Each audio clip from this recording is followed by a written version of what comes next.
ធ្វើបន់នឹងដើម្បីឧទ្ទិសចំពោះដូនតាយើងយល់ទេកូនប្រុសយើងមិនមែនធ្វើបន់ឲ្យប្រែតទេយល់ទេចាំទេបងប្អូនចាំទេមិនមែនធ្វើបន់នេះទេធ្វើបន់ឧទ្ទិសចំពោះដូនតាបងប្អូនតាមបានទេតាមបានកូនស្រីតាមបានទេតាមបានទេកូនស្រីបានទេមានណាធ្លាប់ទៅបោះបាយបិណ្ឌខ្លះឯណាមើលឲ្យមីក្រូមកសួរមើលកូនសួរទៅបោះធ្វើអីហ៎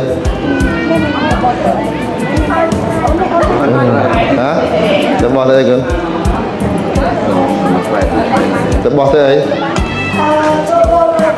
ធ្វើបន់ឲ្យប្រែតនៅតែប្រែតដដែលអត់ចេះ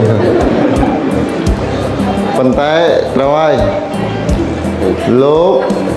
ស្ដាប់ណាកូនណាស្ដាប់កុំឲ្យយល់ច្រឡំទៀតណាបងយើងប្រពៃណីយើងជាយុវជនចំនួនក្រោយពួកយើងនោះអ្នកថែរក្សាសង្គមហើយលោកពន្យល់ថាយើងធ្វើបុណ្យនេះដើម្បីឧទ្ទិសចំពោះបុព្វការីជនប៉ុន្តែក្រែងលោជីដូនជីតារបស់យើងនឹងទៅកើតក្នុងទីមិនសមគួរមានប្រែតនរកដេរិឆានអសូរកាយនឹងបានគេឧទ្ទិសមួយចំណែកនឹងចំពោះអ្នកទាំងអស់នោះយល់ទេតែបុណ្យរបស់យើងនេះគឺបុណ្យឧទ្ទិសគោរពចំពោះដូនតាមិនមែនឧទ្ទិសចំពោះប្រែតទេយល់ទេចាំទេទាំងអស់គ្នាចាំទេ Do you understand good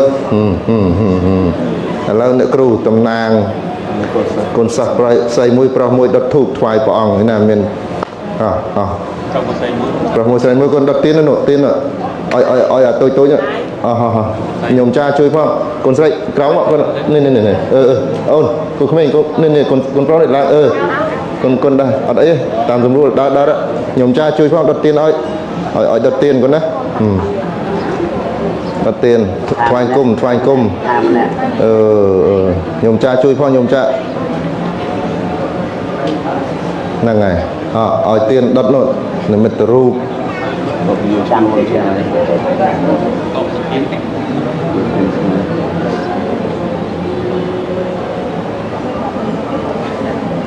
ញោមណែមានបច្ច័យអីចែកមកនេះបច្ច័យនេះចែកតិចទៀតកូនឯងបានបច្ច័យហ្នឹងនេះបានលុយកុំខិតបាក់ហ្នឹងឲ្យម្ខាងមួយទៅមួយនេះទៅឈួរកូនឈួរក្រោយឈួរឡើងដុតមកខាងមួយនេះដាក់ក្រោមទៅមុននេះដុតក្រោមនោះបានហើយដុតតែមួយបានហើយដុតតែមួយគូនោះបានបាទលើកដៃស្ពះកូនលើកដៃស្ពះទាំងអស់គ្នាលើកដៃស្ពះទាំងអស់គ្នាហ្នឹងហើយយើងគោរពព្រះពុទ្ធព្រះធម៌ព្រះសង្ឃបាទហ្នឹងបានហើយមកវិញល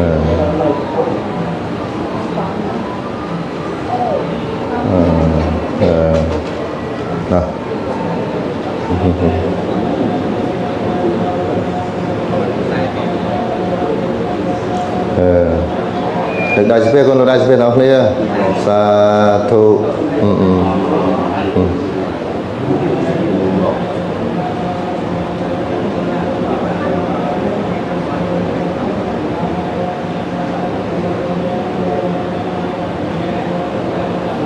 đọt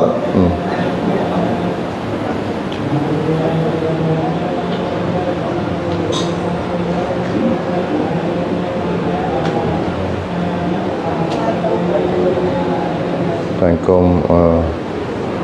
chẳng được đây tầng óc này rồi đó ngày này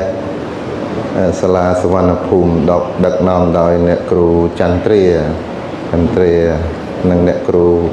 លោកគ្រូទាំងអស់បុគ្គលិកនៃសវណ្ណភូមិមួយលើដល់គុណសិស្សប្រុសស្រីទាំងអស់អញ្ជើញមកថ្វាយទានដើម្បីឧទ្ទិសកុសលគោរពគុណណាយើងមកគោរពដូនតា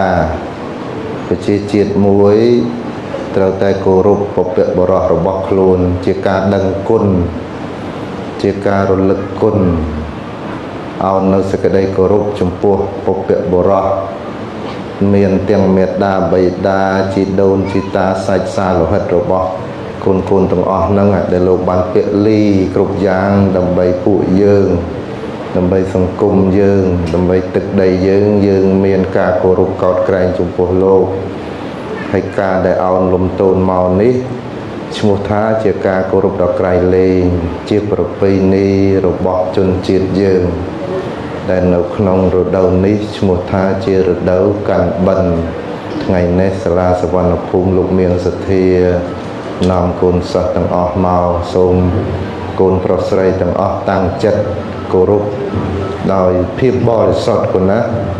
មកដោយបរិសុទ្ធការគោរពដោយល្អការគោរពដោយយកចិត្តទុកដាក់តែងបានមកវិញនៅផលឡានិសង្ឃគឺបុណ្យគឺសេចក្តីល្អកូននឹងមានដំណើរជីវិតល្អមានសុខភាពល្អហើយក៏ឈ្មោះថាជាអ្នកចូលរួមក្នុងការថែរក្សាវប្បធម៌ប្រពៃណីសាសនារបស់យើងទាំងអស់គ្នាសូមអនុមោទនាខ្ញុំប្រកេនហ្នឹងឲ្យក្មេងៗចូលមកឲ្យក្មេងៗចូលមកចូលមកចូលមកកូនប្រុសកូនស្រីចូលមកឲ្យតំណាង1 2មកចូលមកលុតជង្គង់ចូលមកលុតជង្គង់លើកមកតំណាងមួយលើកទៅមួយបានលើកនេះខ្ញុំនេះអូសាធុ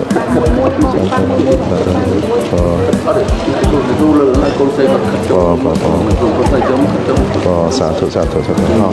ប្រកេនគ្រប់ធំ